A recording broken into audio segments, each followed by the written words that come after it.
তো দেখেন আমরা অনেকের অনেক যে আলোচনাটা আমরা শুনলাম, দেখেন বিষয়টা হচ্ছে সবাই ঠিক আছেন, সবাই ঠিক বলেছেন। এখন আমরা তো কোনো একটাকে আইডল ধরবো, সেটা কি? World Health Organization. World Health Organization সেখানে ডেফিনেশন অফ হেলথ, স্বাস্থ্য বলতে সেখানে বলা হচ্ছে স্বাস্থ্য এটা কোনো বিশেষ ধরনের রোগ বা শারীরিক অক্ষমতার অনুপস্থিতিকে বোঝায় না, বরং স্বাস্থ্য হলো একটি পরিপূর্ণ শারীরিক, মানসিক এবং সামাজিক অবস্থা একটি সুস্থ সমন্বয়। তাহলে এখানে তিনটা বিষয় রয়েছে, একটা শারীরিক, মানসিক ও সামাজিক অবস্থা। এই যে তিনটা যে সুস্থ সমন্বয়, আমার দৃঢ় বিশ্বাস আপনারা যারা এখানে আছেন আপনারা প্রত্যেকেই বুঝতে পারবেন এই তিনটা জিনিসের সুস্থ সমন্বয় সম্ভব, আর সেটা হোমিওপ্যাথির মাধ্যমেই সম্ভব। কেন হোমিওপ্যাথির মাধ্যমে সম্ভব? আপনারা যারা আছেন প্রত্যেকেই প্রত্যেকের জায়গা থেকে দেখেন, হোমিওপ্যাথি আমরা তো চিকিৎসা করি, তো এই যে হোমিওপ্যাথি চিকিৎসা করি আমাদের কিছু মূল নীতি আছে। এই মূল নীতিগুলো কিন্তু অন্য কোনো প্যাথিতে নেই। প্রথমত এই একটা বিষয় আছে।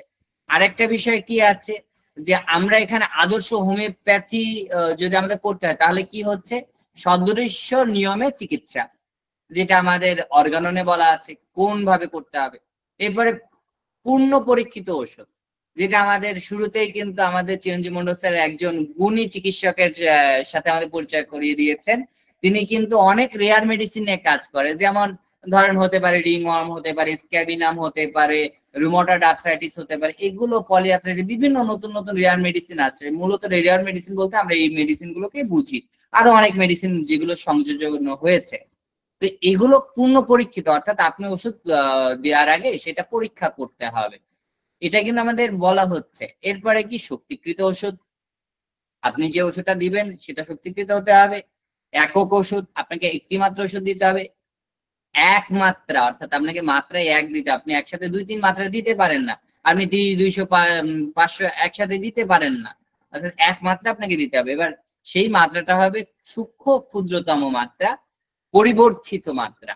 এরপরে কি করতে হবে, আমরা ওষুধটা দেওয়ার সাথে সাথে আমাদের রোগীর ব্যক্তি স্বাতন্ত্র ও ঔষধের সত্তা স্বাতন্ত্র নির্ণয় করতে হবে। এর সাথে কি করতে হবে, রোগ নয় রোগীর চিকিৎসা, রোগীকে আংশিক বা আঙ্গিক ভাবে নয় সর্বাঙ্গিক ভাবে চিকিৎসা করতে হবে। এই যে বিষয়গুলো আছে এটা হোমিওপ্যাথিতে হয়, অন্য কোনো প্যাথিতে হয় কি না আপনারাই বলবেন। এর সাথে যদি আমি বলি আমরা কি করি, আমাদের হোমিওপ্যাথি এটা কিন্তু অন্যান্য মডার্ন মেডিসিনের যত প্যাথি আছে সেই চিকিৎসা পদ্ধতির থেকে কিন্তু সাশ্রয় রয়েছে, এখানে অত খরচ হয় না। এই একটা বিষয় রয়েছে আমরা যেটা অন্য প্যাথি থেকে আমাদেরকে আলাদা করতে পারি। একটা রুগী যে বিষয়ে একটা ধরেন সে হতে পারে স্কিন ডিজিজ, তখন আমরা ডার্মাটোলজিস্টের কাছে যাই।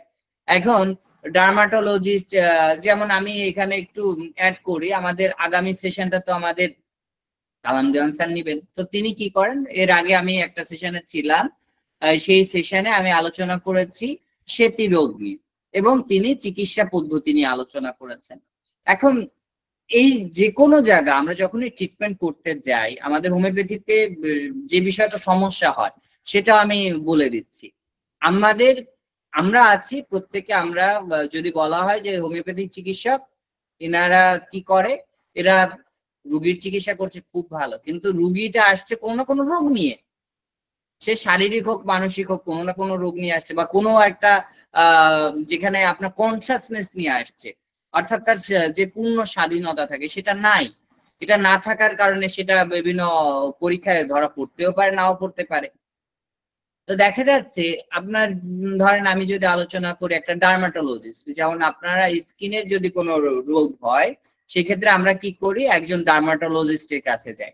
তো তারা কি করে, একজন ডার্মাটোলজিস্ট তিনি কি করেন, একটা রোগ যখন আসে তখন তিনি ওই রোগটা সম্পর্কে তিনি জানেন, তার জ্ঞানটা কিন্তু রোগ অনুসারে। এবার তিনি কি করেন, ওই রোগটাকে পরিপূর্ণভাবে যদি তার রোগের লক্ষণ কি কি আছে, সেটাকে কি বলে মডার্ন মেডিসিনে কি বলে সে কিন্তু সেটা জানেন। এরপরে তিনি কি করেন, রোগ নির্ণয় করার জন্য মডার্ন মেডিসিনে অনেক পদ্ধতি আছে, সেখানে দেখা হয় এটা সংক্রামক কিনা, এটার মধ্যে একজিমা হোক, যাই হোক যেটা হোক, তারা কিন্তু সরাসরি স্পর্শ করে না, স্পর্শ না করে দূর থেকে দেখে এটা ফাঙ্গাল ইনফেকশন যাই হোক, তারা এটা শুনে কিছু প্যাথোলজিক্যাল টেস্ট দেয়। সেই প্যাথোলজিক্যাল যে পরীক্ষা নিরীক্ষা, এই পরীক্ষা করার পরে তারা একটা ওষুধ দেয়। ওষুধ দেওয়ার পরে পুনরায় আবার যখন রুগীটা আসে, সেই রুগী আসার সাথে সাথে কিন্তু আর কি করে না, আমরা যেমন অনেক চিন্তা ভাবনা করে অনেক কিছু বলি, কিন্তু তারা কিন্তু সেদিকে যায় না। তারা কি করে, তারা ওই চর্মরোগটার যে রোগটা, ওই রোগের ক্ষেত্রে তিনি বলছে যে দেখাচ্ছে এই কাজ করতে হবে, তারা একটা মলম দিচ্ছে, স্কিন অয়েন্টমেন্ট দিচ্ছে, যা কিছু বলেন সেখানে তারা দিচ্ছে। একজন ডার্মাটোলজি দেখা যাচ্ছে সে 15টা বা 20টা আপনার ডিজিজ সে দেখে, হতে পারে বিভিন্ন মোল হতে পারে, তারপরে আপনার একনি হতে পারে, স্কিন ক্যান্সার হতে পারে, তারপরে র্যাশ, তারপরে স্কার থাকতে পারে, একজিমা থাকতে পারে, সোরাইসিস থাকতে পারে, তারপরে ডার্ক স্পট থাকতে পারে, এই ধরনের ওয়ার্ড থাকতে পারে, হেয়ার লস থাকতে পারে, নেইল ডিসঅর্ডার থাকতে পারে, ফাঙ্গাল ইনফেকশন থাকতে পারে, এই ধরনের। অর্থাৎ তার কিন্তু ওইখানে লেখা আছে, কি লেখা আছে যে এই রোগ ওই চিকিৎসক চিকিৎসা করেন, তিনি একটা বিষয় বিশেষজ্ঞ, তার একটা নাম আছে, সে হতে পারে সে গাইনোকোলজিস্ট, হতে পারে ডার্মাটোলজিস্ট, এরকম অনেক কিছু। কিন্তু আমরা হোমিওপ্যাথ, আমরা আসলে যদি বলা হয়, আমরা হচ্ছে এক একজন পার্সোনালাইজ মেডিসিন বিশেষজ্ঞ, ব্যক্তি স্বাতন্ত্রিক ওষুধ আমরা দিয়ে থাকি। মডার্ন মেডিসিন যেটাকে বলছে আপনাকে সেটাই বলতে হবে। এবং আপনি তখন কি বলবেন, আমাদের অর্গাননে যেটা বলছে, আপনার রোগীর সমস্যা আছে, আপনি কোথাও ওষুধ যদি দিতে না হয় সেখানে কি করবেন, তার স্বাভাবিক জীবনযাপন যদি পরিবর্তন হয়ে যায়। এই জন্যই কিন্তু আমি এখানে নিয়ে আসছি, দেখেন অর্গানন অফ মেডিসিন 77, ফুটনোট 77। অর্থাৎ আমরা আমাদের জীবন যাপনে যদি কোনো সমস্যা করে থাকি, সেই সমস্যার কারণে যে রোগটা হচ্ছে, এই রোগটা যে কারণে হলো, সেটা তো মিথ্যা চির রোগ। আসলে এটা তো লাইফ স্টাইলকে মডিফিকেশন করার জন্য, মানে ওটা যেভাবে যে নিয়ম ছিল সেটাকে চেঞ্জ করার কারণে রোগ হয়েছে। এখানে তো ওষুধ দেওয়া যাবে না, আমাদের হ্যানিম্যান স্যার তো বলেননি, তিনি বলছেন ওকে স্বাভাবিক জীবনে নিয়ে আসো। স্বাভাবিক জীবনে নিয়ে আসতে গেলে আমাদেরকে স্বাভাবিক মানুষটাকে বুঝতে হবে, স্বাভাবিক মানুষটাকে জানতে হবে, আর সেটাই আমি বর্ণনা করব। তাহলে কি হলো, এখন তাহলে আমাদের এই যে আপনারা যারা যারা বলছেন স্বাস্থ্যের সংজ্ঞা দিলেন, আমরা কি করব, ওয়ার্ল্ড হেলথ অর্গানাইজেশনের যে বিষয়টা অন্যান্য প্যাথি বললেও তারা সেটা করতে পারে না, কারণ সামাজিক ভাবে বিভিন্ন ক্ষেত্রে যখন মডার্ন মেডিসিনের প্রোটোকলে আসে একজন ব্যক্তি, সে তখন তার আত্মীয় স্বজন অনেকেই যখন বলে, তখন কিন্তু তারা তার সাথে যোগাযোগটাও অনেকে রাখে না। কেন, ওই ব্যক্তি এতটা ঋণগ্রস্ত হয়ে গেছে, এই টাকা চেয়ে বসে কিনা, এই চিন্তা করে কিন্তু সামাজিক ভাবে সে একটা হেয় প্রতিপন্নের শিকার হয়। কিন্তু আমরা হোমিওপ্যাথিক চিকিৎসার মাধ্যমে তার এই জায়গাগুলো আমরা পরিবর্তন করতে সম্ভব হবো। কারণ আমরা দেখছি কি শারীরিক, মানসিক, সামাজিক এবং আধ্যাত্মিক ভাবে তার যে ভারসাম্যপূর্ণ, স্বাস্থ্যকর, প্রশান্তিপূর্ণ যে জীবনটা, সেই জীবনটাকে আমরা নিয়ে আসছি। সাথে কি একটি বাহ্যিক চাকচিক্য নয়, তার মনের অন্তরের যে শান্তি, সুশৃঙ্খল অভ্যাস, সেটাইকে আমরা কিন্তু কনসাসনেস ভার্সেস ফ্রিডম, আমরা কনসাসনেস থেকে ফ্রিডমে নিয়ে যাচ্ছি। That's the first aphorism, the sick, অর্থাৎ সিক টু হেলথ। আমাদের হ্যানিম্যানসের যে কথাটা বলেছেন, আমাদের যে সিক থেকে হেলথে নিয়ে যেতে হবে, এই যে এই জন্য আমি বলি যে আমাদের অর্গাননটাকে বারবার পড়তে হবে। আমরা এখানে যারা আছি প্রত্যেকেই, আমাদের একাডেমির যে মূল লক্ষ্য, আমাদের একটা স্লোগান আছে, আমরা প্রত্যেকেই সেটা জানি, কিন্তু আমাদের এটা হৃদয়ঙ্গম করতে হবে, কি, যে প্যাথি অর্গানন সম্মত নয় তা হোমিওপ্যাথি নয়, আর যা হোমিওপ্যাথি নয় তা রিয়েল হোমিওপ্যাথিও নয়। তাহলে আমরা এখানে কি অর্গাননকে মূল্যায়ন করব? তাহলে অর্গাননকে যদি আমি মূল্যায়ন করি, তাহলে আমাকে সিকনেস, অর্থাৎ এই যে আমি সিকনেস, এই সিকনেসটাকে বুঝতে হবে, যে সিকের কথা আমাদের ফার্স্ট অ্যাফোরিজমে আমাদের হ্যানিম্যান স্যার বলেছেন। এখন এই সিকনেসটা হয় কোথায়? প্রশ্নটা তো ওখানে। আমি তো স্বাভাবিক সুস্থ মানুষকে নিয়ে আসতে চাচ্ছি, কিন্তু এই সুস্থ মানুষকে আনতে গেলে আমাকে 3টা বিষয় খেয়াল করতে হবে। সুস্থতা আসলে কোথায় হয়, সিকনেসটা কোথায় থাকে, এর অস্তিত্ব কোথায়? সিকনেসের অস্তিত্ব জিনোমে, মাইটোকন্ড্রিয়াল মিউটেশনে, মাইক্রোবায়োমে। তাহলে সিকনেস হচ্ছে সৃষ্টি হচ্ছে 2 ভাবে, একটা হচ্ছে বংশগত, একটা ইনহেরিটেড, একটা অর্জিত, অ্যাকোয়ার্ড। তাহলে ইনহেরিটেড এবং হেরিটেড, এই 2টা বিষয় ট্রিটমেন্ট যেটা দেখিয়েছেন সেটা আমাদের হ্যানিম্যান স্যার দেখিয়েছেন, আর কেউ তো এইভাবে দেখাননি।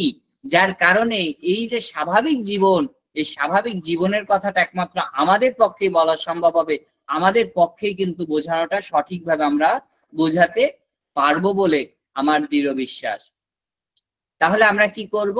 আমরা তাহলে একটা মানুষ যখন আসছে তাহলে তার যে স্বাভাবিক জীবনে সে যাবে, তাহলে আমরা তার স্বাভাবিক জীবন নিয়ে যখন চিন্তা ভাবনা করছি তখন তাহলে আমরা এখন একটা স্বাভাবিক মানুষের কি থাকবে, তার খাওয়া ঘুম পায়খানা মেজাজ ঠিক থাকবে, অর্থাৎ সে ঘুম থেকে উঠবে, প্রতিদিন 7 থেকে 8 ঘন্টা ঘুমাবে, পর্যাপ্ত ঘুম হবে, ঘুমের মধ্যে কোনো দুঃস্বপ্ন দেখবে না, সে ঘুম থেকে ওঠার পর তার মধ্যে কোনো ক্লান্তি বোধ থাকবে না, তার মধ্যে একটা ফুরফুরে ভাব থাকবে, তার মধ্যে একটা সুখানুভূতি থাকবে, কোনো টেনশন থাকবে না। এরপরে সে ধরেন ঘুম থেকে ওঠার পরে সে পানি খাবে বা কিছু খাক বা না খাক, তার আধা ঘন্টার পরে 3 মিনিটের মধ্যে তার বাথরুম ক্লিয়ার হয়ে যাবে, পেট ক্লিয়ার, বাথরুম ক্লিয়ার।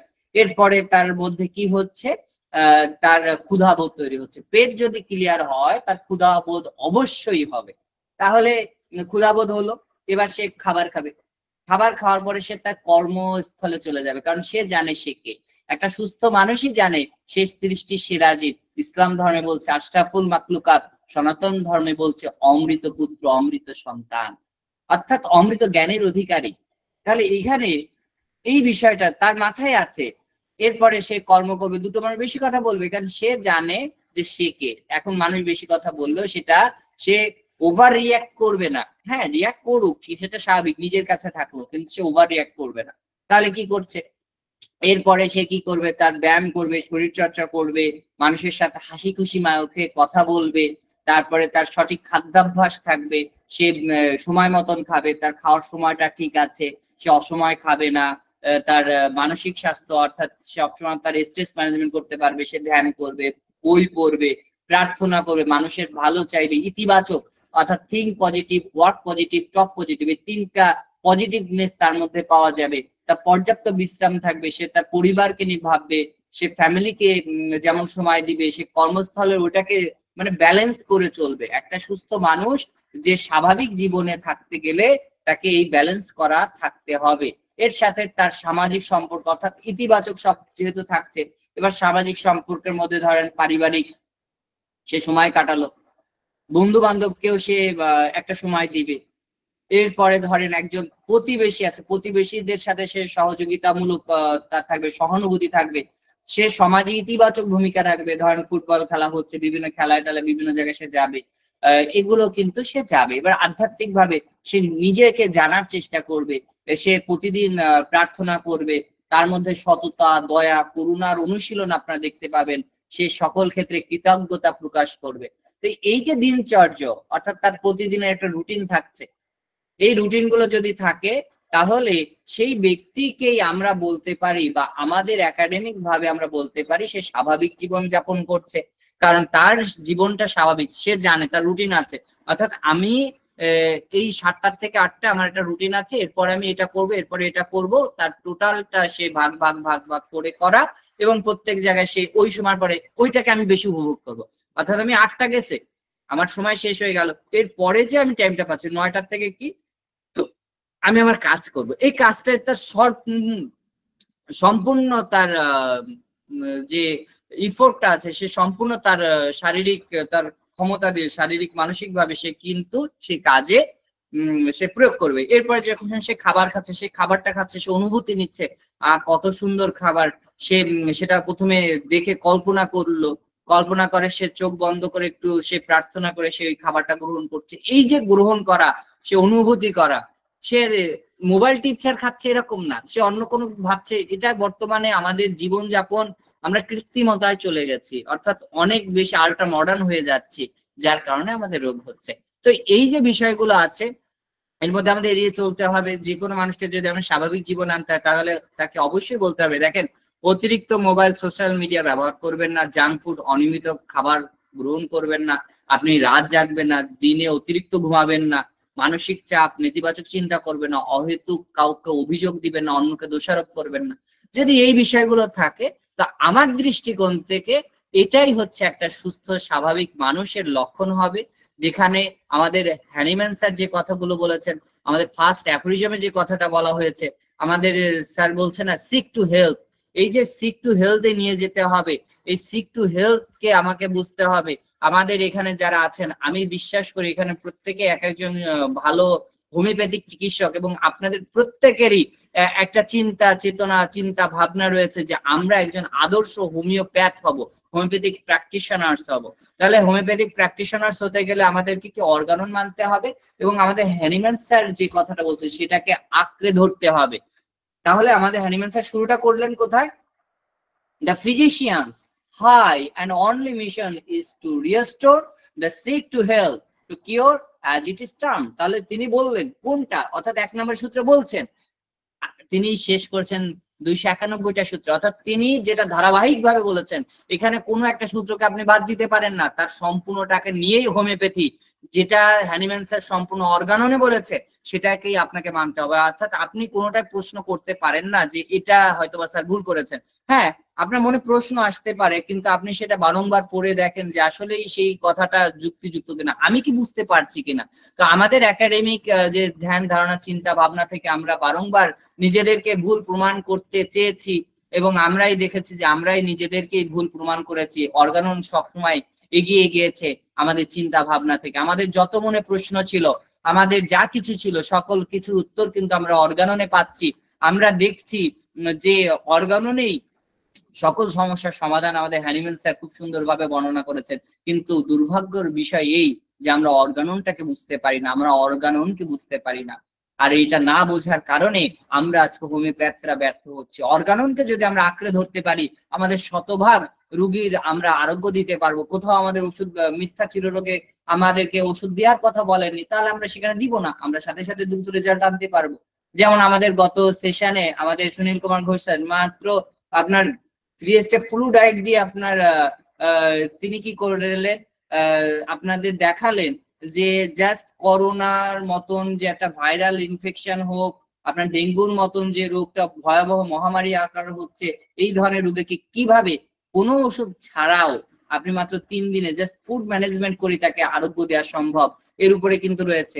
এবং আমাদেরকে লেটেস্ট গবেষণা গুলো জানতে হবে। দেখেন ফিভার থেরাপির উপরে আপনার কিন্তু নোবেল পুরস্কার রয়েছে, কিন্তু আমরা এগুলো জানি না, এই বিষয়গুলো জানতে হবে।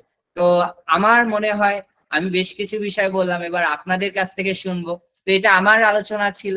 তো এবার আপনাদের যদি কোনো সংযোজনী থাকে আপনারা একে একে হ্যান্ড রেজ করুন, আপনাদের সাথে শুনি। আপনাদের কথা শোনার পরে আমরা দৃঢ় বিশ্বাস আমরা আরো কিছু শিখতে পারবো, বুঝতে পারবো, জানতে পারবো। ধন্যবাদ আপনাদের সকলকে। এই হচ্ছে রোগীর ছবি। স্যার পিছনেরটা দেখান, আগে পিছনেরটা দেখান স্যার, একটু পিছনেরটা একটা একটা করে। হ্যাঁ এটা দেখান, একটু জুম করা যাবে স্যার? ঠিক আছে, ঠিক আছে স্যার, পরেরটায় যান।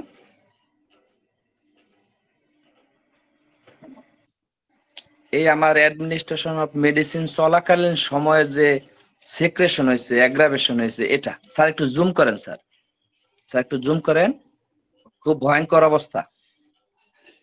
ঠিক আছে স্যার। দেখতে পাচ্ছেন আপনারা সবাই? হ্যাঁ দেখা যাচ্ছে। এরপরে নেক্সট, না স্যার এটা না, নেক্সট, এটা স্যার। এর পরের অবস্থা,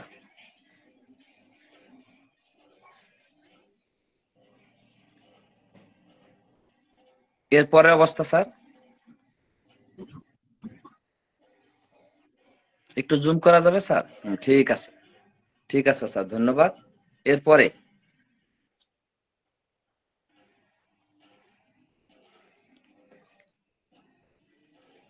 দেখেন স্যার স্বাভাবিকের দিকে যাচ্ছে। এরপরে স্যার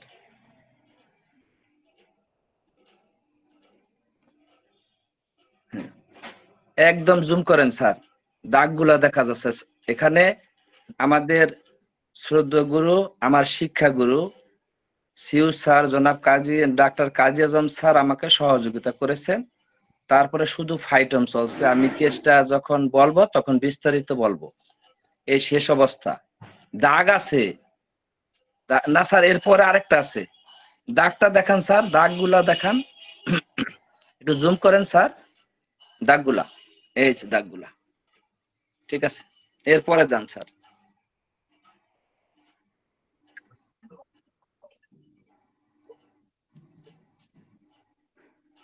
এই যে একদম ফুললি সুস্থ, তার ভিডিও ছিল, কথা বলছিলাম, সেটা আমি খুঁজে পাচ্ছি না স্যার। একদম সুস্থ অবস্থায়,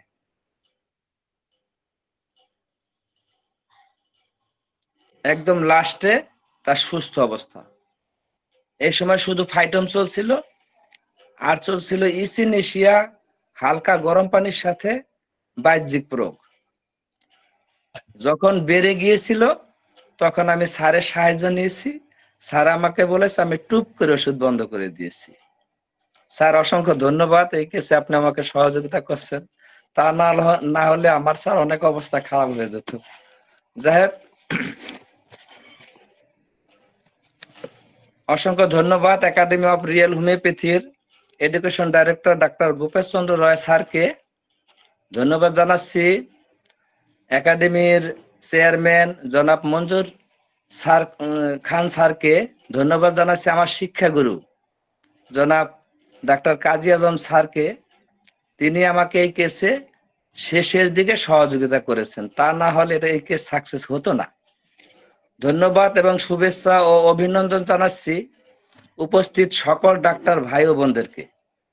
আপনারা অনেক সময় অপেক্ষা করছেন, আমি বিলম্ব করব না, আমি কেসটা স্টার্ট করছি। এই কেসটা প্রায় 1 বছর পূর্বে, তখন অ্যাডমিনিস্ট্রেশন অফ মেডিসিনের সিস্টেমও ভিন্ন ছিল। তো যাই হোক, এখন সেটাকে বর্তমানে মিলাতে যাবেন না, যেভাবে আমি করছি, যেটা করেছি সেটাই আমি বলবো। রোগী আমার কাছে আসছে 12/6/2024 সালে, নাম মনি আক্তার, এর মায়ের নাম ইতি আক্তার, বয়স 6 বছর, ঠিকানা 22 রশি, মোবাইল নাম্বার 01873955316। ফেসিয়াল এক্সপ্রেশন এই মনি আক্তারের খুব নিস্তেজ ভাব ছিল, খুব নিস্তেজ, মাঝে মাঝে সে কাশি দিত এবং শ্বাস টানত। তার প্রেজেন্ট কমপ্লেন হচ্ছে চর্মরোগ 4 বছর পূর্বে, তার বয়স 6 বছর, 4 বছর পূর্বে তার চর্মরোগ ছিল। চিকিৎসা হয়েছে অ্যালোপ্যাথি, ক্লাসিক্যাল হোমিওপ্যাথি, হার্বাল, আরো বিভিন্ন রকমের চিকিৎসা হয়েছে। আমি এই রোগিনীর মাকে জিজ্ঞাসা করছি, এর রোগ কত বছর যাবত? সে বলছে ওর 2 বছর থেকে ওর এই শ্বাসকষ্ট এবং ঠান্ডা কাশি। তার পূর্বে কি রোগ ছিল? সে বলছে চর্মরোগ ছিল। তো চর্মরোগ যখন সে আমার কাছে আসছে, তার কমপ্লেন গুলো আগে বলে নিচ্ছি। চর্মরোগ 4 বছর যাবত, চিকিৎসা এলো হোমিওপ্যাথি, হার্বাল। এই চর্মরোগটা নিয়ে আসছিল সাফারিং বেজে। 2 নম্বর শ্বাসকষ্ট, 2 বছর যাবত অ্যালোপ্যাথি ঔষধ এবং তার সাথে গ্যাস, ইনহেলার জাতীয় লেবুলাইজার ইত্যাদি ব্যবহার করত। 3 নম্বর সমস্যা ঠান্ডা কাশি, প্রায় 3.5 বছর যাবত। আমি এই 3টা সমস্যা, পাশাপাশি আরো কিছু সমস্যা ছিল। আমি এর মাকে জিজ্ঞাসা করছি, আপনার যে এই বাচ্চার ট্রিটমেন্ট করাইছেন, চিকিৎসা করেছেন, এতে কোন কোন জায়গায় গেছেন? সে আমাকে বলছে, আমি 1 থেকে 1.5 লাখ টাকা খরচ করছি। 1 থেকে 1.5 লাখ টাকা খরচ করছেন কিসের জন্য? তার চর্মরোগ ছিল, এখন নাই, কিন্তু সারা শরীরে প্রচন্ড চুলকানি হয়, কিন্তু সেটা ভাসমান অবস্থা নেই, সাফারিং অবস্থা আছে। তারপরে কি হলো? তারপরে তার শ্বাসকষ্ট হলো, কাশি হলো, ঠান্ডা কাশি। হিস্টোরি অফ প্রেজেন্ট, পাস হিস্টোরিতে ছোটবেলা থেকেই চর্মরোগ, 2 বছর বয়সে। গো ব্যাক, গর্ভকালীন মায়ের বিভিন্ন সমস্যা সহ চর্মরোগ ছিল। জন্মের পর অস্বাভাবিক কান্না করত, মাঝে মাঝে জ্বর প্রচন্ড ভাব ধারণ করত, এবং কি তাতে হাসপাতাল পর্যন্ত যাওয়া লাগতো। ভেরি ভেরি ইম্পর্টেন্ট, এই মায়ের, এই শিশুটির মায়ের যে হিস্টোরি, সেই হিস্টোরিতে পেয়েছি 13 বছর পূর্বে মাকে কুকুর কামড় দিয়েছিল, ভ্যাকসিন নিয়েছিলেন। ফিলিংস, খুব নিস্তেজ ভাব অবস্থা ছিল। থট, কাশি এবং শ্বাসকষ্টের কারণে মন খারাপ ছিল শিশুটির, একদম নিস্তেজ অবস্থা ছিল। অ্যাক্টিভিটি, চুপচাপ, নিস্তেজ, মাঝে মাঝে কাশি এবং শ্বাসকষ্ট। ঘুম, তার ঘুমের অবস্থা ছিল টেম্পারামেন্টের 5 পয়েন্টে, ঘুমের অবস্থা ছিল আধা ঘন্টা সময় লাগতো, কিন্তু মাঝে মাঝে ঘুম ভাঙতো কাশির জন্য। খাওয়ার অবস্থা ছিল মোটামুটি, পায়খানা কষা ছিল, অনেক সময় লাগতো। মন মেজাজ রাগ দেখাতো বেশি, খুব বেশি রাগ দেখাতো, প্রচন্ড। ভাবনা চিন্তা পাইনি, 1 বছর পূর্বের কেস তো। তো আমি তাকে পিআরএস বিবেচনা করে হাইড্রোফোবিনাম সিএম 5 ফোঁটা তাকে আমি জিহ্বায় দিয়েছি। তারপরে 3টা ডোজ দিয়েছিলাম, পরপর বলেছিলাম 3 দিন খাওয়াতে। এখানে কাপিং করা হয় নাই। আমি ওখানে বুঝেছি স্যার যে এখানে কাপিং, যেহেতু সাফারিং অবস্থা আছে, পূর্বে 4 বছর পূর্বে তার যে সমস্যা ছিল চর্মরোগ, তো চর্মরোগটা বের করা উচিত, এজন্য আমি 5 ফোঁটা হাইড্রোফোবিনাম সিএম দিছি। তার পরবর্তী মেডিসিনে গেছি আমি অবজারভেশন করে হাইড্রোফোবিনাম 15। তার পরবর্তী মেডিসিনে গেছি আমি হাইড্রোফোবিনাম 18। তারপরে গেছি 200 1 ডোজ। এর পাশাপাশি আমি তাকে জার্মানি ওষুধ MM1 MM2 MM3 দিয়েছি। আমি যে মেডিসিন গুলা বললাম, এই মেডিসিন গুলো আমি অনেক দিন পর পর দিয়েছি, প্রায় 3.5 মাস যাবত আমি এর চিকিৎসা শেষের দিকে গিয়েছি। পরেরটা, মাঝে মাঝে আমি তাকে শুরু থেকেই মাঝে মাঝে 2 থেকে 3 ফোঁটা জাস্টিসিয়া মাদার সামান্য গরম পানির সাথে দিয়েছি স্যার। মাঝে মাঝে আমি বলেছি যে সামান্য গরম পানির সাথে জাস্টিসিয়া মাদার এই ওষুধটা 2 ফোঁটা অথবা 3 ফোঁটা পানির সাথে মিক্স করে খাওয়াবেন যখন শ্বাসকষ্ট ওঠে। এই প্রথম রাউন্ড মেডিসিন প্রয়োগ করার পরে এই রোগীর মুখ দিয়ে অনেক কফ বের হয় এবং স্কিন ডিজিজটাও প্রকাশ পায়। তেমন না, একটু ভাসমান অবস্থা হয়। রোগীর মাকে আমি বলেছিলাম, দেখুন আপনার বাচ্চা শ্বাসকষ্ট আর কাশি ঠান্ডা যাই আছে এইগুলা কমবে, কিন্তু এই আপনার বাচ্চার ভিতর থেকে যদি চর্মরোগ বের হয়। সে বলছে 1.5 লাখ টাকার মতো খরচ করছি, আপনি যেভাবে বলতেছেন সেভাবে করেন, চর্মরোগ বের হলে কোনো সমস্যা নাই। আমি বলছি রোগীর মাকে যেন প্রথম গালিটা দিবেন আপনি আমাকে চর্মরোগ বের হলে। সে বলছেন না, আমি গালি দেব না। আমি কি আপনি না দেন, আপনার হাজবেন্ড তো দিবে। সে বলছে আমার হাজবেন্ড বাহিরে থাকে, আমার হাজবেন্ড তো আপনাকে গালি দিবে না। আমি বললাম চর্মরোগ বের হলে শ্বাসকষ্ট আল্লাহর রহমতে ইনশাল্লাহ কমার সম্ভাবনা আছে। তখন সে আমার উপর প্রচন্ড বিশ্বাস রাখছে এবং কি তার ভাবি আমার কাছে চিকিৎসা করছে ইতিপূর্বে, সেই পাঠাইছে। তো যাই হোক, আমি পরবর্তী ওষুধ লাস্টে দিয়েছি হাইড্রোফোবিনাম 03 1 ডোজ। তারপরে ফাইটাম দিয়েছি 3, 4, 5 নাম্বার করে জার্মানি ওষুধ দিয়েছি। তারপরে তাকে আবার অবজারভেশন করে আমি 5 ফোঁটা সোরাইনাম 1 ডোজ দিয়েছি সিএম। তখন এই সিস্টেমটাই ছিল স্যার। তারপরে আবার কিছুদিন পরে আমি সোরাইনাম 15 দিয়েছি, তারপরে কিছুদিন পরে 18 দিয়েছি, তারপরে কিছুদিন পরে 200 দিয়েছি, তারপরে কিছুদিন পরে আমি দিয়েছি সোরাইনাম 03। তো এইভাবে দেওয়ার পরে একটা সময় প্রচন্ড ভাবে দেখলাম চর্মরোগটা বেরিয়ে গেল, প্রচন্ড বেরিয়ে গেল। বাচ্চার মাকে আমি ইতিপূর্বে, আমাদের সিউ স্যার জানেন, ইতিপূর্বে আমি ফোন দিয়েছিলাম, বাচ্চার মাকে এলাকার লোক বলছে তোর টাকা নিয়ে কি তুই কবরে যাবি, তোর বাচ্চাটা তো শেষ, কি খাওয়াচ্ছিস? বলছে যে আমি আমার বাচ্চাকে হোমিওপ্যাথি খাওয়াচ্ছি। হোমিওপ্যাথিতে বাচ্চাটা মরে যাবে তো, যে অবস্থা। কিন্তু বাচ্চার মা আমার প্রতি বিশ্বাস রেখেছে এই ভেবে যে যখনই চর্মরোগ গুলা বেরিয়ে আসছে তখন তার শ্বাসকষ্ট কমছে, কাশির দিকটা কমে গেছে। কাশি প্রথম রাউন্ডে অনেক কফ বের হয়েছে, তারপরে তার শ্বাসকষ্ট কমে গেছে। অ্যালোপ্যাথির যে শ্বাসকষ্টের জন্য যে গ্যাস দেওয়া হতো সেটা দেওয়া লাগেনি, যে ওষুধ খাওয়ানো লাগতো সেটাও খাওয়া লাগেনি। এই জন্য সে আমার প্রতি প্রচন্ড বিশ্বাসের সাথে সে ভরসা দিয়েছে আমাকে। আমি বলেছি আপা অনেক বেরিয়েছে, ফোন দিলি বলতাম অনেক বেরিয়েছে, হ্যাঁ বেরিয়েছে, কিন্তু ওর ঘুমটা ভালো যাচ্ছে, এখন আর মাঝে মাঝে ঘুম ভাঙে না। ওর পায়খানাও নিয়মিত হচ্ছে।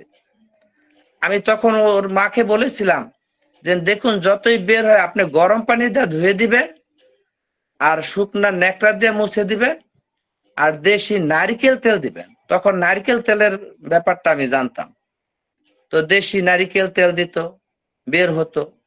মাঝে মাঝে আমি এরকম তাকে বলতাম এবং কি অবজারভেশন করতাম 5টা পয়েন্টই ঠিক আছে। তবে ওষুধ আমি অনেক কম কম দিয়েছি। 3.5 মাস পরে আমার কাছে একটা বিরক্তিকর মনে হলো, স্যার এখানে হয়তো আমার ভুলই হয়েছে, এই ব্যর্থ কেস, এত ভয়ঙ্কর অবস্থা, এই মেডিসিনে আর থাকবো না। তখন আমি সিবিসিএম খুবই সূক্ষ্ম করে 3-4 কাপিং করে একটা ডোজ খাওয়া দিছি। খাওয়া দেওয়ার পরদিন বাচ্চার মা জানাইলো আরো বেড়েছে। তখন আমি আমাদের সিও আমার শিক্ষাগুরু জনাব কাজী আজম স্যারকে ফোন দিলাম, স্যার এই ঘটনা, বাচ্চাকে তো আমি সিবিসিএম দিয়েছি। তখন স্যার আমাকে বললো কেন দিয়েছেন? আমি বললাম স্যার চর্মরোগ, শ্বাসকষ্ট, কাশি ওগুলো ভালো হয়ে গেছে, কিন্তু চর্মরোগ এতই বেড়েছে, 3.5 মাস হয়ে গেছে, এইগুলা তো যাচ্ছে না, তো আমি মেডিসিন চেঞ্জ করছি, সিবিসিএম দিছি। স্যার আমাকে বললো না, সিবিসিএম দেওয়া ঠিক হয় নাই, নিম্ন শক্তি দেওয়া উচিত ছিল। এখন আমি বললাম স্যার ঠিক আছে, আমি তো ভুল করে ফেলেছি, এখন আমাকে এই ভুল থেকে বের হওয়ার রাস্তা দেখান।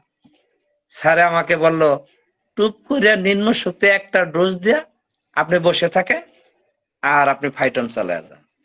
আমি স্যারের কথা মতো CV03 একটা ডোজ দিচ্ছি।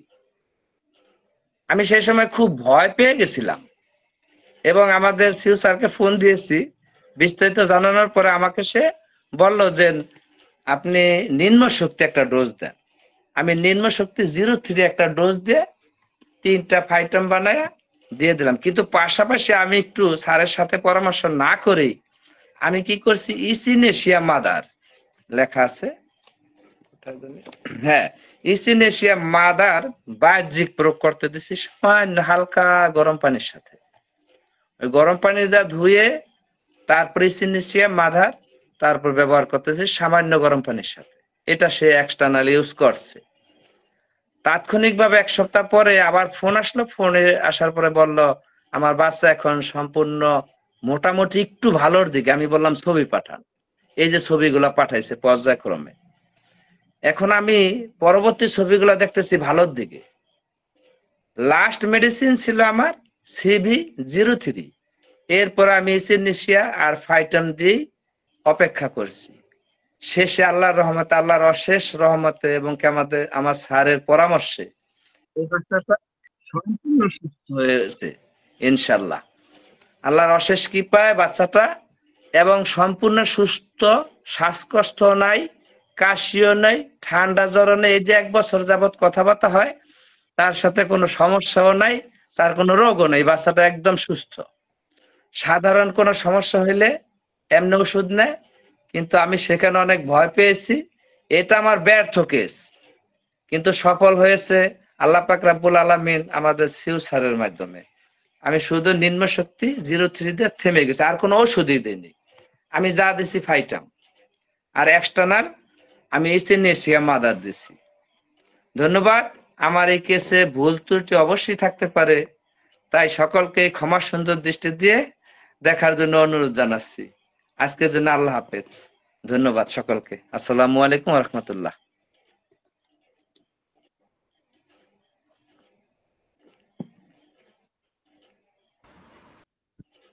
ধন্যবাদ কালাম দেওয়ান। জি স্যার, আপনাকেও ধন্যবাদ স্যার। স্যার প্রশ্ন করবেন না স্যার, আপনি করলে আমি উত্তর দিতে পারবো না। হ্যাঁ ঠিক আছে। একটা জিনিস কি, ওই যে আপনি যেটা বলছেন যে সিএম 5 ফোঁটা দিছি, এই 5 ফোঁটা দিছি বললে অনেকে বিভ্রান্ত হবে। কিন্তু ওই যে 500 ml বানায় তার থেকে 5 ফোঁটা দিছে, তাই তো? জি স্যার, জি স্যার, জি স্যার। এইটা বলতে হবে যে আপনার হ্যাঁ একটা দানা দিয়ে প্রায় ইয়ে বানায় নিছি, তার থেকে 5 ফোঁটা দিচ্ছে। নতুবা অনেকে মনে করবে যে ডাইরেক্ট বোধহয় সিএমই 5 ফোঁটা দিয়ে দিচ্ছে। Sorry sir. মাহফুজ সাহেব হ্যান্ড রেজ করছেন। আসসালামু আলাইকুম স্যার। আসসালাম। স্যার ভালো আছেন? আলহামদুলিল্লাহ। স্যার কালাম দেওয়ান স্যারের কেসটা শুনলাম, অনেক ভালো লাগলো, ধারাবাহিকভাবে উনি বর্ণনা করলেন অনেক সুন্দরভাবে। কিছু বিষয় খটকা লাগছিল, তার মধ্যে পাসপোর্টার বিষয়টা ছিল, সেটা আপনি ক্লিয়ার করেছেন। এরপরে যেটা আমার কাছে আসছে সেটা হলো যে এই জাস্টিসিয়া আর ইসিনেশিয়ার বিষয়টা, এইটা কেন এবং কোন দৃষ্টিভঙ্গি থেকে কিভাবে ব্যবহার করা হয়েছে স্যার যদি একটু ক্লিয়ার করতেন। বলেন কালাম দেন। জি অবশ্যই করতে বলেন। হ্যাঁ, ডাক্তার মাহফুজ স্যার, আপনাকে অসংখ্য ধন্যবাদ। আপনি অত্যন্ত চমৎকার প্রশ্ন করেছেন, এই প্রশ্নটা হওয়া উচিত।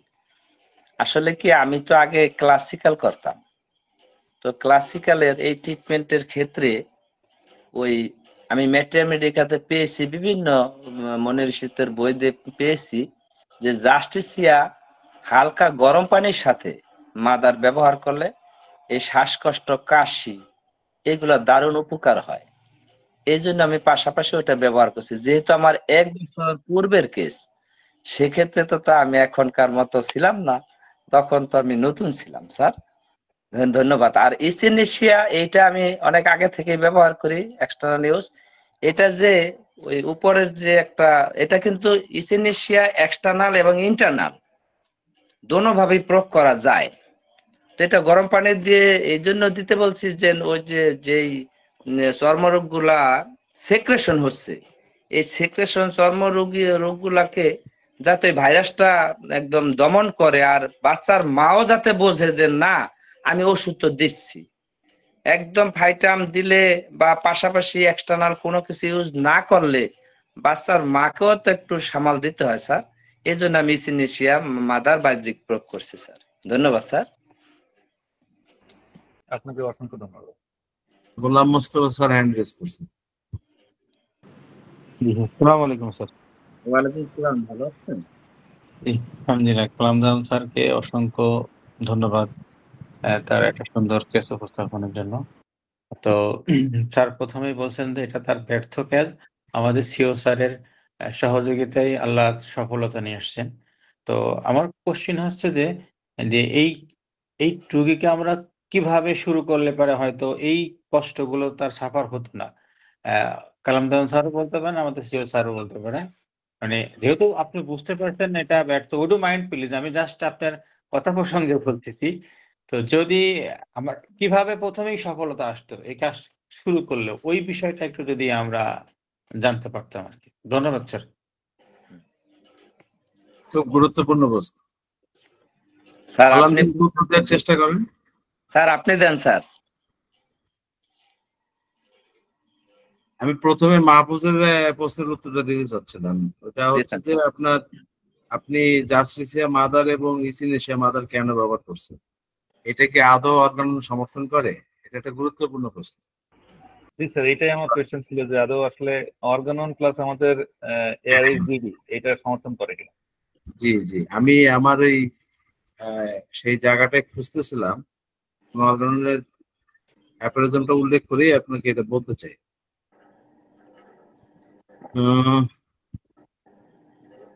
দেখ, আমি এটা খুঁজতে গেলে অনেক সময় লাগবে, আমি মৌখিকভাবে বলি।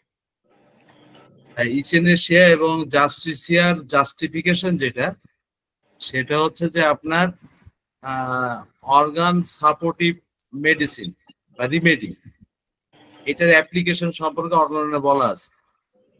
যদি আপনার অর্গান মানে আমাদের দেহের কোনো অর্গানের যদি মারাত্মক বিকৃতি ঘটে, তখন সাপোর্টিভ রেমেডি, যেটাকে বলা হয়েছে মানে আমাদের হোমিওপ্যাথিক বিশ্লেষকরা এটাকে অর্গানোপ্যাথি বলেন অনেক।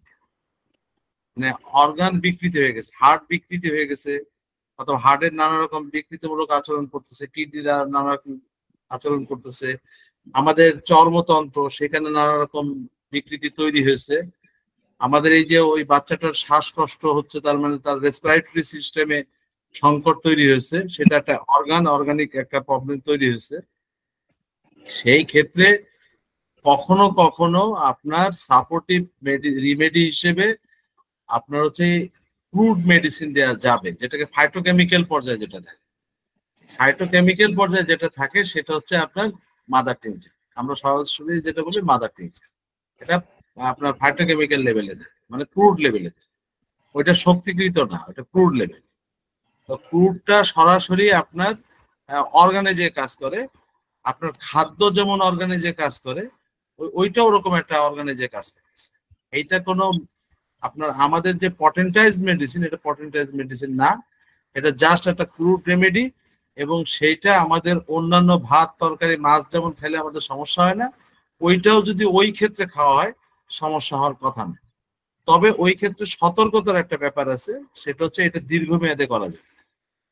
এখানে জাস্টিসিয়া তাকে যে হেল্পটা করছে সেটা হচ্ছে ওই সময় শ্বাসকষ্টজনিত কারণে তাকে ইনহেলার নিতে হবে।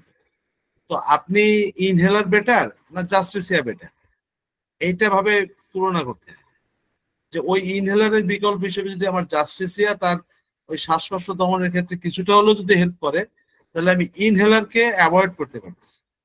মানে ইনহেলারের কিছু আপনার কেমিক্যাল রিয়াকশন আছে যেটা ওই মানুষের জন্য ক্ষতিকর হতে পারে, পেশেন্টের জন্য ক্ষতিকর হতে পারে।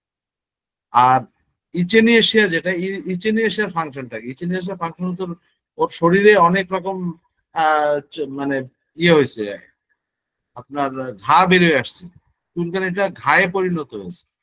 ঘায়ে পরিণত হওয়া মানে এটা হচ্ছে নানা কারণে এখানে দূষণ হতে পারে, রক্ত দূষণ হতে পারে, আপনার আপনার হচ্ছে যে সিপিলিটি কি মানে সেপ্টিসেমিয়া হতে পারে, নানা রকম বাইরের থেকে ভাইরাস ব্যাকটেরিয়ার সংক্রমণ হতে পারে, নানা রকম জটিলতা আছে। ইচেনিয়েশিয়া সেটা প্রোটেকশন দেয়, সেটা হচ্ছে যে তার রক্ত দূষণটাকে রক্ষা করতে পারে বাহ্যিক প্রয়োগের ক্ষেত্রে। এটা অর্গাননেই কিন্তু আপনার, আমি যা সূত্রটা উল্লেখ করতে চাইছিলাম, ওই আমি খুঁজতেছিলাম ওই সূত্রটা বের করে বলার জন্য। আমার হচ্ছে যে কার্সিনোসিনামের যে একটা লেখা আছে, সেই লেখার ভিতরে আমি ওইটা নিয়ে বিস্তারিত লিখেছি, সাপোর্টিভ যে আপনার মেডিসিন ব্যবহার করাটা কিভাবে অর্গান সমর্থন করে, কোন কোন অ্যাপোরিজম সমর্থন করে, বিস্তারিত সেখানে লেখা আছে, এবং তাতে আলটিমেটলি লাভটা কি সেটা সেখানে লেখা আছে। যাই কখনো যদি সুযোগ হয় সেটা দেখাবো, যেহেতু এরকম একটা ঘটনা ঘটবে বা এই প্রস্তুতি আমার ছিল না, আমি এই মুহূর্তে বলতে পারতেছি। Thank you sir, thank you very much. আর মোস্তফা স্যার যেটা বললেন যে ব্যর্থটা সফল হলো, আসলে হয়েছে কি যে ওই বাচ্চার মা আমাদের কালাম দেওয়ানের প্রতি প্রচন্ড বিশ্বস্ততায় আসছিলেন, আস্থায় আসছিলেন। কেন আসছিলেন? যে কালাম দেওয়ান একটা টেকনিক্যালি কথা বলছিলেন, সেটা হচ্ছে যে একটা প্রগনোসিস করছিল, প্রগনোসিস থেকে তার সাপ্রেসড হয়ে আছে। কি সাপ্রেসড হয়েছে? তার চর্মরোগ সাপ্রেসড হয়ে আছে। চর্মরোগ সাপ্রেসড হওয়া মানেই বেসিক্যালি আমাদের যে আমাদের প্রিভিয়াস যে আইডিয়া, সেটা হচ্ছে যে সাপ্রেশনটা সবচেয়ে সবার আগে যেই মানে যে অর্গানকে আক্রান্ত করে সেটা হচ্ছে রেসপিরেটরি সিস্টেম। এটা হার্টকেও করতে পারে, এটা কিডনিকেও করতে পারে। রেসপিরেটরি সিস্টেমটাকেই হর হামেশা কিন্তু আপনার সাপ্রেসড হয়ে সেখানেই কিন্তু আক্রমণটা করে। তো সেই আক্রমণের করার কারণে কিন্তু তার এই যে শ্বাসকষ্ট বা অন্যরকম যে নানাবিধ সর্দি ঠান্ডার কষ্ট, এটা তার শুরু হয়েছে। ফলে ওই চর্মরোগ বেরোলে ওইটা যে কমবে, এইটা কিন্তু ওর মা বুঝছে যে আমার মেয়ের যখন চর্মরোগ ছিল তখন যতটা না আমার মেয়ে কষ্টে ছিল, এখন তার কষ্টটা বেশি। কারণ চর্মরোগ যখন বাইরে থাকে তখন সেটা দেখতে খারাপ দেখা যায়, বা একটু চুলকানি টুলকানি হলে বাচ্চা কষ্ট পায়, ঠিক আছে, কিন্তু যখন শ্বাসকষ্ট ওঠে তখন বাচ্চা বেঁচে থাকবে না মারা যাবে, এরকম একটা পরিস্থিতি তৈরি হয়, যেটা যে কোনো মায়ের জন্য খুব মানে হৃদয় বিদারক একটা ব্যাপার।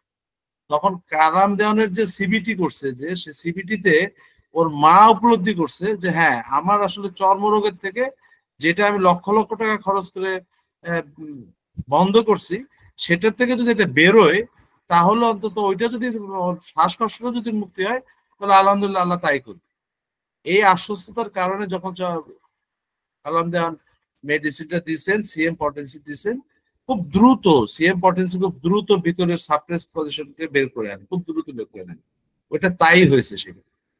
এখন প্রশ্ন হচ্ছে যে এত ভয়াবহ অবস্থা হতো না যদি কালাম দেওয়ান এটা 0-1 বা 0-3 দিয়ে যদি শুরু করতো এবং ধীরে ধীরে যদি আগাতো, 0-1 অথবা 0-3 দিয়ে যদি শুরু করতো, এটা আগাতো। এখানে কালাম দেওয়ানের দোষ নাই। কালাম দেওয়ানের দোষ নেই এই কারণে যে ওই সময় আমাদের শ্রদ্ধেয় শিক্ষক তিনি এইভাবেই শিখাইছেন যে সিএম দিয়ে শুরু করতে হবে। তো আমি আপনাদেরকে বলছিলাম যে কালাম দানের লেকচারের পরে আমি আপনাদেরকে একটা বিষয় জানাবো। আমি সেটা আপনাদের সামনে একটু শেয়ার করি।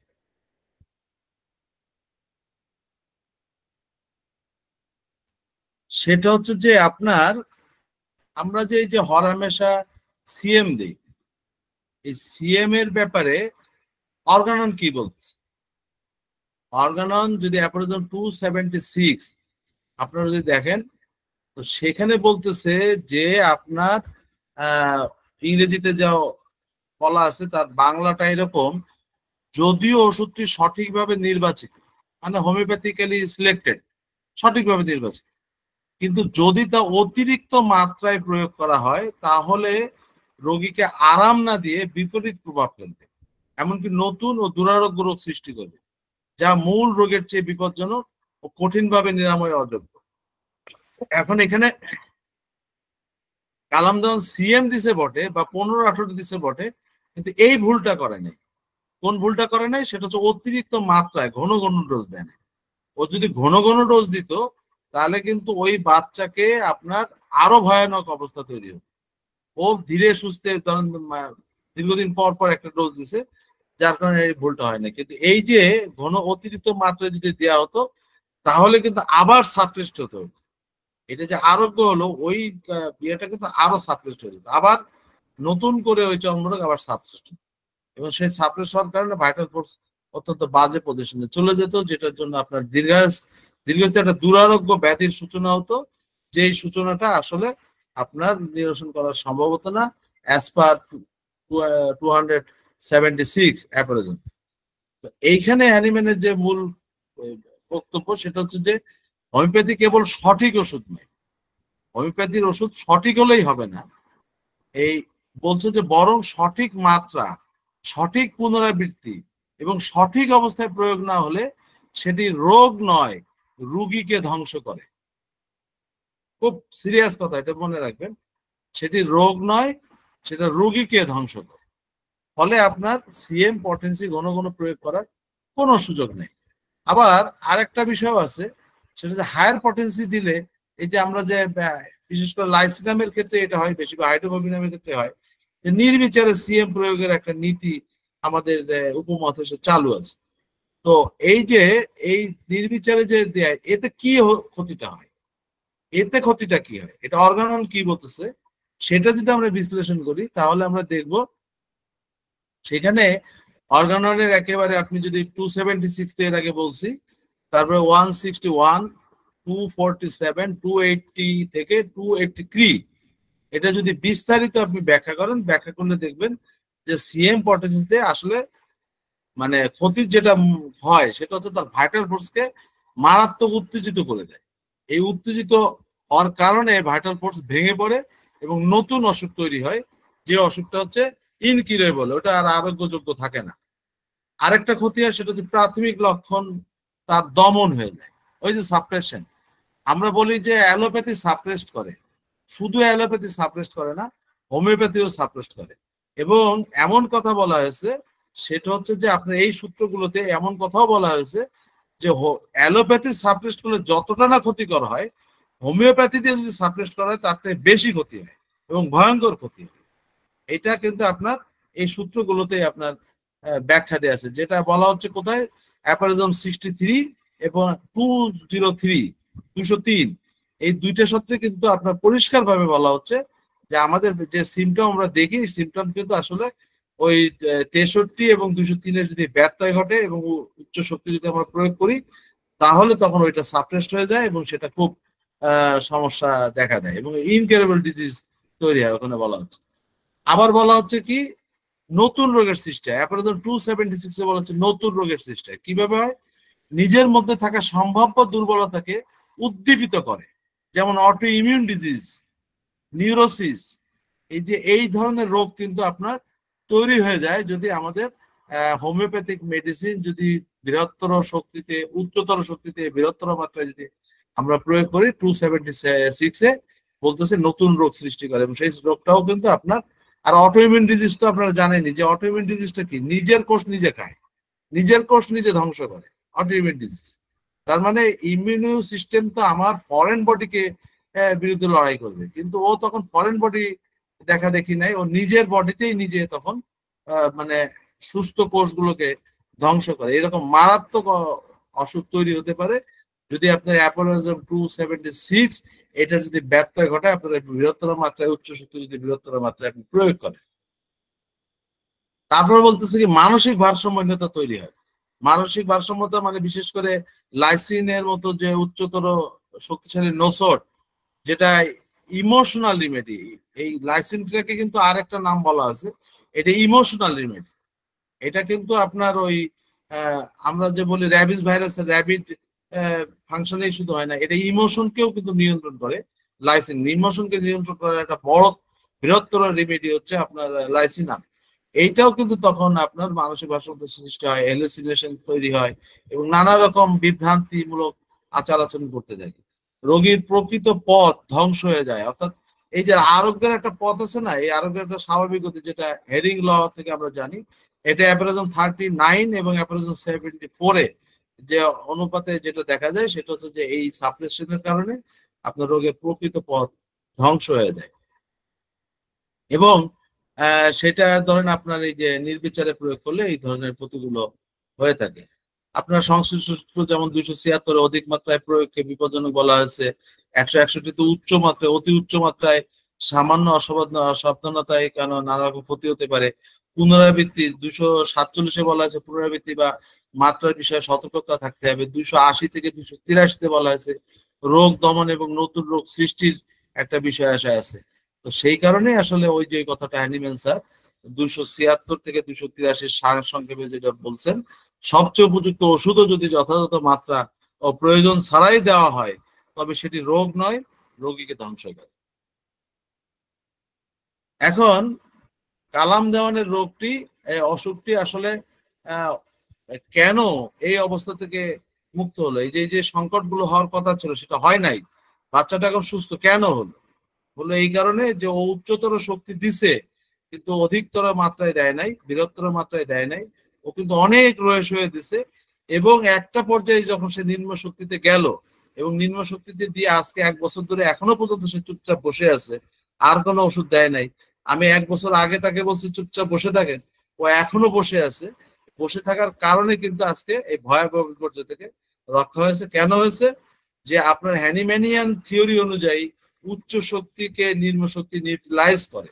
সেই কারণে আপনার সিএম এর এবং 15-18 যে সংকট গুলো ছিল, ওই কার্বোবেজ 03 সমস্ত সংকটকে কিন্তু ধীরে ধীরে নিউট্রালাইজ করেছে, যার কারণে বাচ্চাটা আজকে এখনো পর্যন্ত সুন্দর আছে। আমার মনে হয় আপনাদের সকলের প্রশ্নের উত্তর এর মধ্যে হয়েছে। ধন্যবাদ।